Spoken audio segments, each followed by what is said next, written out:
Yo, balik lagi sama gue di channel Brian Martin ya guys ya. Pada kesempatan kali ini gue mau mengupdate lagi seputaran Bitcoin ya. Jadi kemarin juga sudah update mengenai Bitcoin. So jadi langsung aja ke inti videonya. Cuman sebelum itu gue mau mengucapkan untuk selamat berakhir pekan ya buat teman-teman sekalian. Jadi mungkin agak santuy dikit gitu ya menghadapi market yang seperti ini. Ya, kondisi market yang seperti ini. Oke, jadi langsung seperti biasa diawali untuk USDT dominance terlebih dahulu secara hourly time frame, khususnya time frame 4 jam ya.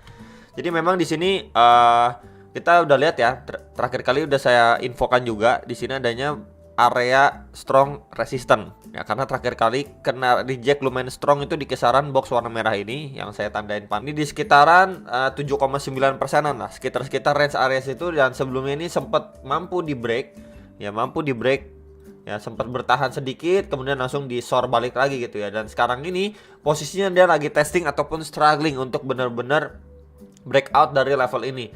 Jadi next target yang perlu diperhatikan adalah di highest terakhir dia nih.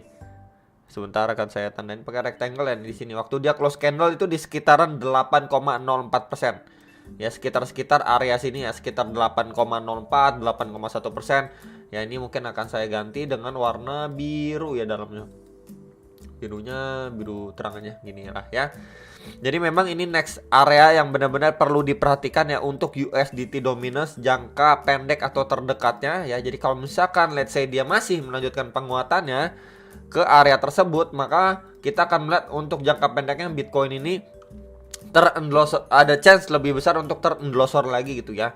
Nah, kemudian ketika memang dia sudah ngetes ke kisaran ini, baru nanti kita lihat reaksinya seperti apa. Apakah kena reject kuat seperti ini atau malah dia cuma tersideways aja. Ya, itu dulu kita lihat dulu reaksinya seperti apa. Cuman yang kita lihat nih ya, ketika ini udah turun cukup kencang ya, kemudian ini naiknya ini secara perlahan. Kalau kalian perhatikan secara candle hourly-nya ya, hourly time. Jadi memang masih ada kecenderungan ya untuk si USDT dominance ini, jikalau memang mengalami pemantulan sedikit lagi, itu adanya potensi untuk dia bisa drop.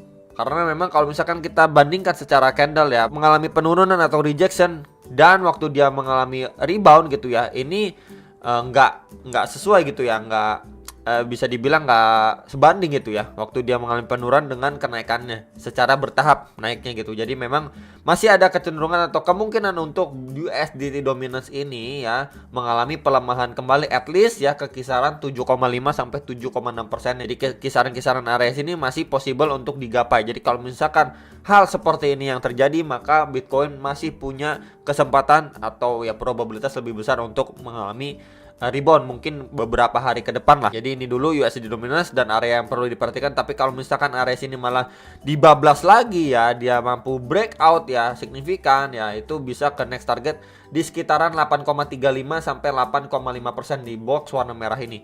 Ya, jadi bisa diperhatikan untuk beberapa area USDT dominance khususnya time frame 4 jam. Next ini untuk Bitcoin time frame daily. Nah, jadi memang untuk daily time frame Bitcoin ini untuk jangka pendeknya dia masih tertahan waktu area sini dia close candle ya di sini nih. Terakhir kali dia drop terus naik gini ya. Ini close candlenya dan opennya kita bisa lihat di sini. Ya, di area sini dia masih ketahan nih. Ya, mampu berada di atas level 18.800 sampai 19.000 dolar ini, masih bisa menahan gitu ya laju penurunannya si Bitcoin. Dan juga RSI secara daily ini masih di area extremely oversold. Dan dia terakhir kali ini rebound pun ya cuman ke level kisaran 36,8. Itu rebound ke kisaran 21.900 dolar lah ya. Jadi yang kita belum lihat itu dia retest sampai level 50-nya secara RSI daily time frame.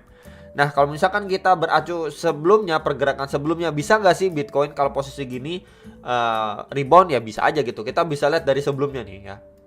Ini kita bandingkan dengan sebelumnya. Ini akan saya hapus dulu teman-teman ya biar lebih enak. Oke. Ya, ini juga akan saya hapus dulu. Nah ya. Jadi kita bisa lihat atau perhatikan dari pergerakan sebelumnya. Dia ini kebanting ya. Ini dibanting ya. Kemudian kan sideways nih teman-teman. Sideways ya. Ini akan saya perbesar dulu biar lebih enak ngeliatnya. Nah ini ya. Tuh, dia dibanting terus dia sideways. Kita bisa lihat dari RSI-nya. Ya, waktu memang dia dibanting ini kena reject hampir nyentuh level 50 secara RSI. Kemudian dia drop masuk ke extremely oversold juga. Kemudian dia berangsur refresh nih RSI-nya. Nih ya, mulai nanjak ke atas, refresh dan akhirnya dia testing kembali di level 50-nya. Nah, hal yang kita lihat juga untuk price actionnya. Ketika memang dia udah drop, kemudian dia sideways di sini, akhirnya dia terjadi pemantulan sekaligus ngetes atau retest di EMA 34, baru kena reject kembali. Udah sempat retest beberapa kali nih ya. Jadi bisa aja hal seperti ini itu terulang ya. Jadi ketika memang dia udah drop di sini, dia udah drop ya.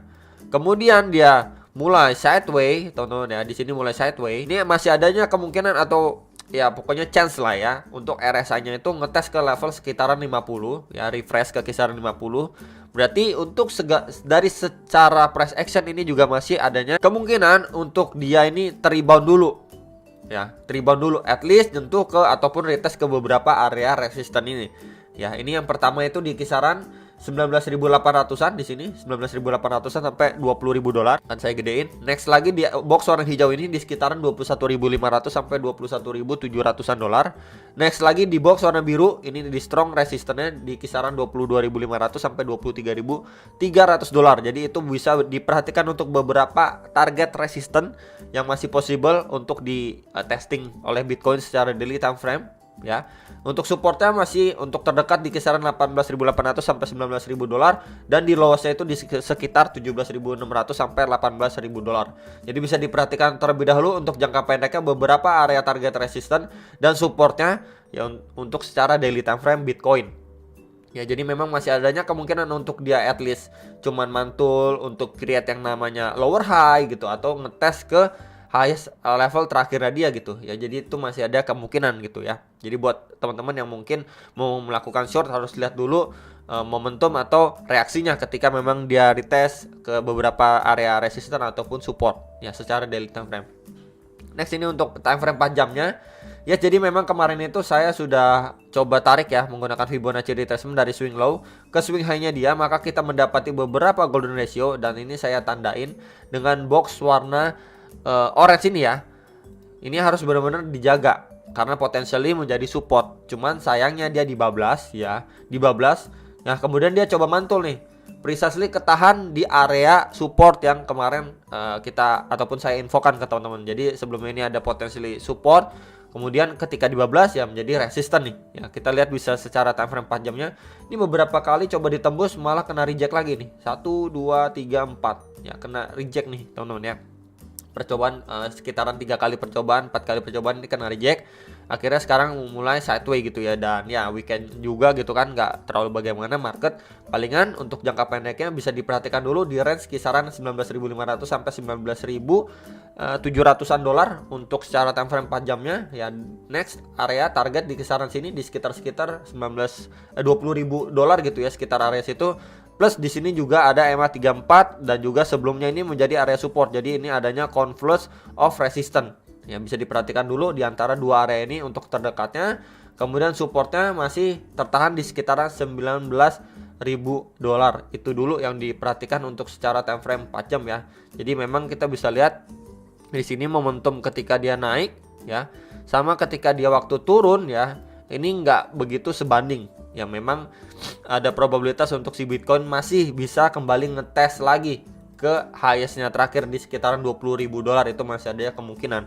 Cuman tetap aja perlu diperhatikan level support di sekitaran 18.800 sampai 19.000 dolar. Apakah area itu mampu dijeblos ya? Kalau misalkan drop dari sana ya bisa endelosor lebih dalam lagi. Tapi kalau misalkan level area itu masih mampu atau kuat dipertahankan, yes, dia masih punya chance untuk ngetes ke kisaran 20.000 dolar secara time frame 4 jamnya. Karena di situ juga adanya confluence of resistance ya, bisa diperhatikan dan diwaspadai ketika memang si Bitcoin ini ngetes untuk di kisaran-kisaran area yang tadi sudah saya sampaikan sama teman-teman sekalian. Terakhir ini tambahan untuk secara 1 jamnya, time frame 1 jamnya ini mungkin akan saya hapus dulu ya teman-teman. Nah, untuk Fibonya akan saya hapus dulu. Ini juga akan saya hapus dulu ya. Jadi palingan untuk time frame 1 jamnya kita bisa menggunakan area sini untuk menjadi area support ya di sini. Nah, dia masih ketahan di area sini teman-teman di sekitaran 19.000 ya, 19.000 dolar dia masih ketahan, dan terdekatnya itu ada EMA 34 atau garis warna biru ini yang menjadi resisten. Kita bisa lihat secara time frame 1 jamnya belum benar-benar mampu closing candle di atas area situ. Jadi kalau misalkan kita lihat Bitcoin ini mampu close candle di atas MA34, itu adalah salah satu indikasi bagus untuk Bitcoin bisa melanjutkan penguatannya ya ke beberapa area target resisten yang tadi juga sudah saya sampaikan secara time frame 4 jam dan dailynya. Cuman kalau misalkan dia jebol dari area support ini ya, dia berpotensi untuk ngetes kembali di area sini. Terakhir kali kita mendapati reaksi lumayan strong di sekitaran 18.600 sampai 18.750 dolar. Ya, jadi bisa diperhatikan untuk beberapa area support untuk 1 jamnya ya, lebih bisa diperhatikan teman-teman sekalian, dan beberapa area target resisten yang tadi sudah saya sampaikan buat teman-teman sekalian. Jadi kalau misalkan secara time frame 1 jamnya pun area 20.000-nya bisa dijebol ya, di breakout. Next target kita bisa pergunakan area sini yang sebelumnya menjadi area resisten untuk pergerakan si Bitcoin sebelumnya. Ini di sekitaran 20.400 ya sampai 20.500 dolar. Palingan itu aja dulu teman-teman yang bisa saya sampaikan sama teman-teman secara daily time frame dan hourly time frame khususnya untuk Bitcoin. Jangan lupa analisa kembali sebelum make decision atas transaksi kalian masing-masing, dan sampai jumpa untuk next video. Salam profit.